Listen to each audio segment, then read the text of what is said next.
Hey everybody, so this is going to be part 2 of the magical summoning circle, the modular cairnstone runestone thing. So yeah, I'm just gonna paint these guys up. It's not gonna be a complicated paint job. I'm gonna use the airbrush. You can totally do it without the airbrush, but yeah, let's get on with it. So first up, what I'm going to do is I'm going to blast everything with some primer, and I'm not using my good airbrush, either one of my good airbrushes for this. I'm just using one of those like Badger, I don't know what you can get these for like $12 or something at the like the hobby store or Michael's or Hobby Lobby or whatever. I've had this one since I was like 12. And I have a compressor that's about the same age too. So yeah, but yeah, hang on to your airbrushes, take care of them, and they'll last forever. The compressor itself though, sounds like a jet engine. I'll let you listen to a little bit and then I won't make you listen to any more.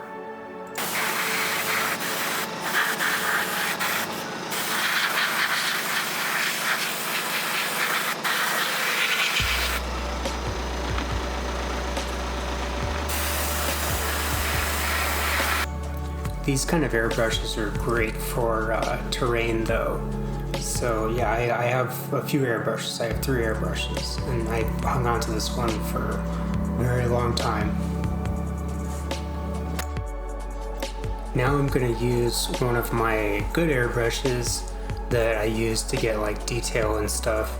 I'm going to come down from the top, and I'm not really doing like a zenithal coat or anything like that, but I am going to retain some of those natural shadows, and I'm going to go a little bit harder on the top with this color that I mix up.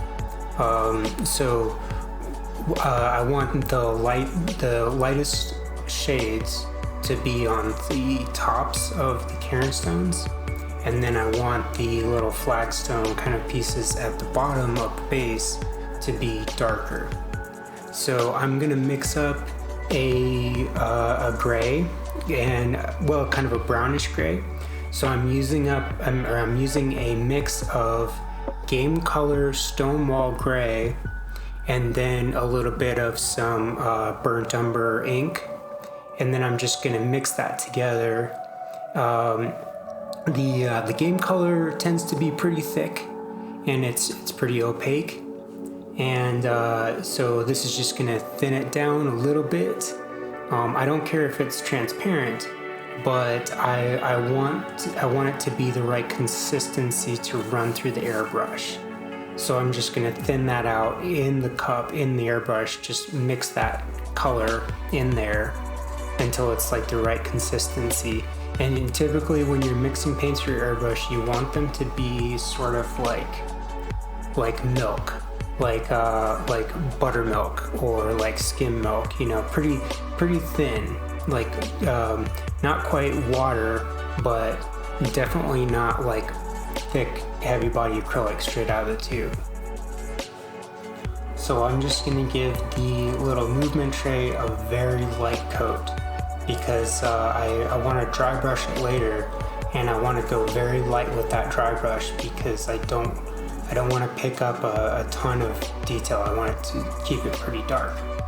So I'm going to focus most of this lightish kind of color on my cairnstones.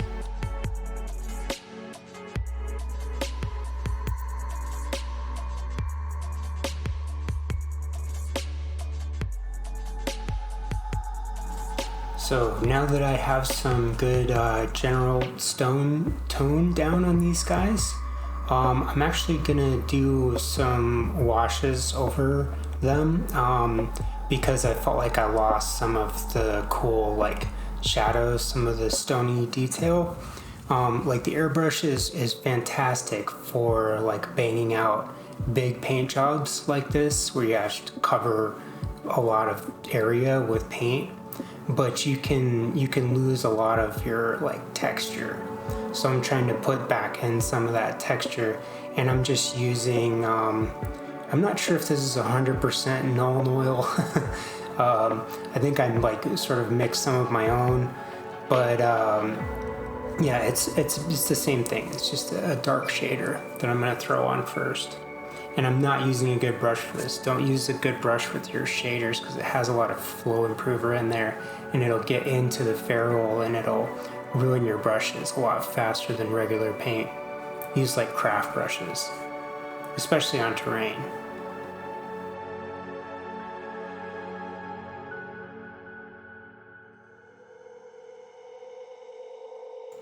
So now I'm gonna come in with some P3 Trader Green, and I'm using a makeup brush to do this. And makeup brushes, they're just like dry brushing witchcraft. You know, like they, something about it, like they don't really hold paint very well, and then they are designed to be used on your face. So the bristles are really soft, and I don't know, like there's just something about them. They just do this really great job of dry brushing, especially when you're doing like a big piece of terrain like this, because they're, you know, they're big. So, and also having that little bit of the shader on there is gonna help to sort of soften out the dry brushing and not make it look so powdery and chalky. And I'm going a little bit aggressive on these guys with this green because I want them to look sort of mossy and stuff, but also I'm going to do some green kind of object surface lighting stuff later. So on the tops of these guys, they're going to get a fair amount of that kind of like dark olive green.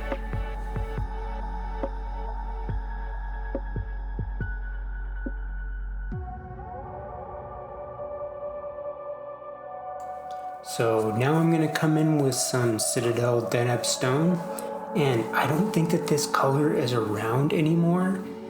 This paint is really dried out, and then I just use it to pick up those very tippy top kind of highlights. And you know, as you go on, as you're dry brushing, put on less and less, because if you do a really heavy dry brush for your last step, it's gonna kind of take away from the effect. You know, you want your lightest colors to be the lightest coat on your models. And yeah, having a dried out paint is not a bad thing for dry brushing.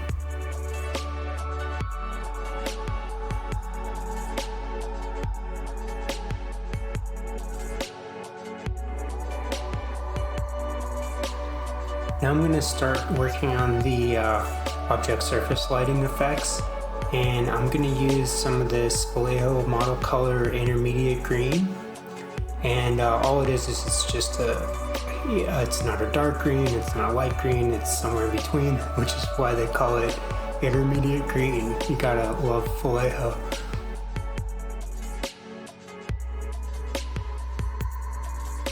So how I'm doing this is I'm trying to be very gentle. And so I do want to sort of spray around the little cracks and then get a little bit of light on the rocks around it. But I want to be very careful and then just come in and just do a little tiny bit and not put down a big old flood of green all over everything. So I'm just sort of like tapping it, just sort of like tapping the valve to get some cool looking little light effects on these guys. But yeah, less is more. Be gentle.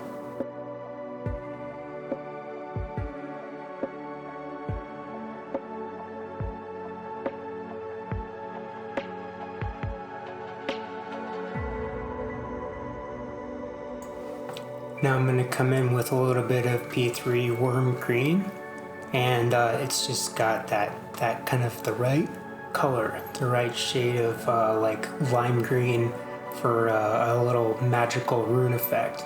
And then I'm going to just paint it in there and put maybe a little bit around the edges, but mostly I just want that to be sort of more like a light source. I want it to look like it's lighting up everything else, so I want that to be kind of the lightest part, or definitely the lightest green anywhere on the little stones.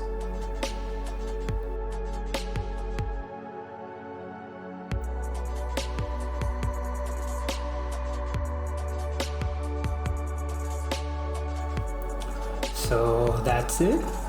That's how it looks with the everything done on this guy.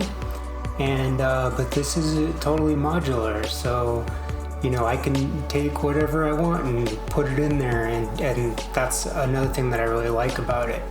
I can think of all kinds of stuff that I could use this for, like scatter terrain in my games, or like just, it could be evil rune stones, it could be good rune stones, or like a summoning circle, or whatever, you know.